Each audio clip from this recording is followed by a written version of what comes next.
How I got confident posting my art. As for some of you who may know, I have several art channels across social media. And as someone who only started posting consistently 1 month ago on all 3, and only posted consistently on 1 in April, it takes a long time to finally feel like you have a hand to hold with yourself and your new audience who likes to see your art. One wrong move and you lose your grip with what you yourself find awesome to post, or vice versa, your audience all of a sudden doesn't comply with what you like to share. Art can be terrifying online, and trust me, I already know. But once you start to kind of let loose, the talents of your past art practices will catch up to you and you can find your way. That being said, I want to share my art journey with all of you because I enjoy art so much but feel so inferior to some people. It took a lot of time to reach this state of mind, and I'm sure many others feel similarly. I want to share what ways I honestly think I tricked my brain into believing I was better than I was, as well as perspectives from other people who helped me advance to posting consistently. 1.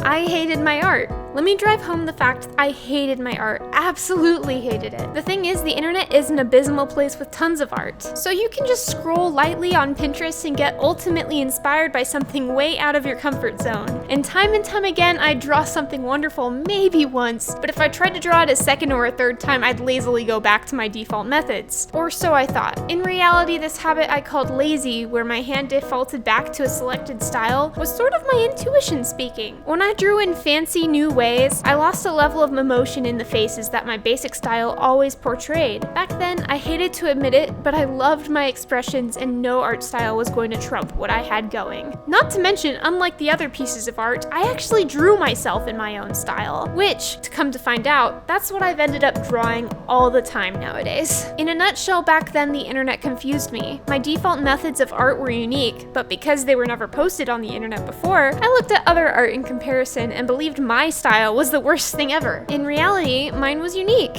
and in many ways made it better than a lot of things. I just needed to get the motivation in myself to share it. 2.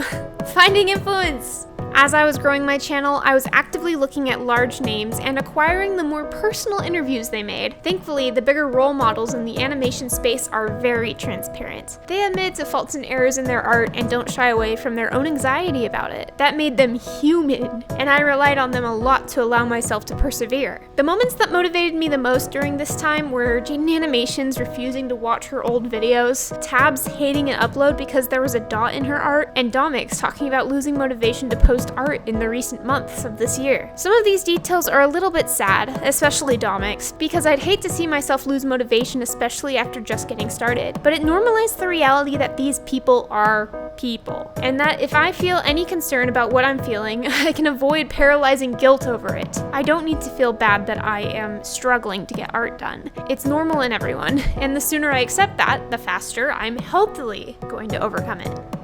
3, and the final one. Finding a community.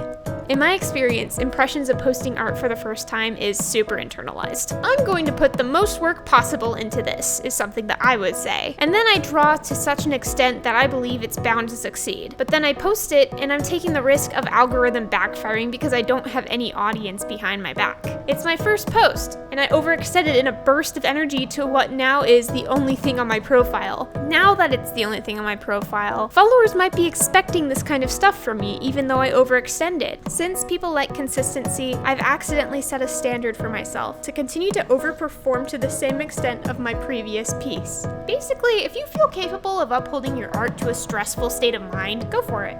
Because I suppose there are artists that outdo themselves and happen to get rewards for it graciously. But if you're really trying to be successful without burning out, it's very wise to ask yourself, can I keep up this art form long term on my channel? Because it's better for you to stay consistent with what you post than to necessarily outshine your last piece of work every time. And then there's the views and engagement, which everyone tends to take personally depending on how their art does. Sometimes it is the algorithm, but you really can't cut yourself short by giving up too soon. While posting consistently, you should assume your first 20 posts will not get views. That way, you can expect very little and therefore just draw to draw. The more you enjoy making your art, the less posting will feel like pressure and just a form of self-expression. I did cling to the small community I had at the beginning. I actually missed the ability to reply to each comment and have the time to draw up a reply to several comments because it felt so synonymous. I could still try to keep that behavior I had back then, but across 3 platforms, it's now a lot more difficult. wild. I found my community through TikTok first, though. I didn't post to YouTube Shorts or Insta Reels, and instead put all my energy into the opinions people had of me there. After maybe 10 posts in 1 week, I had a couple people start to show up twice, but what was more important was how the algorithm was training me. I was studying the vids that had the most engagement, and over time, it proved to me that my art was great, but the execution of my art was more important than my art. I didn't need 10 frames per second for real connection with viewers. I needed to make things relatable for them. And that's my summary. Hopefully that gives a brief insight on how my method of getting started worked. I built up a community in a smaller form that was much more manageable than YouTube, and then slowly grew into YouTube to find similar strategies that I had learned from the smaller platforms. What I learned from all of these months is people just want to think. The more elements you give people to think with your art,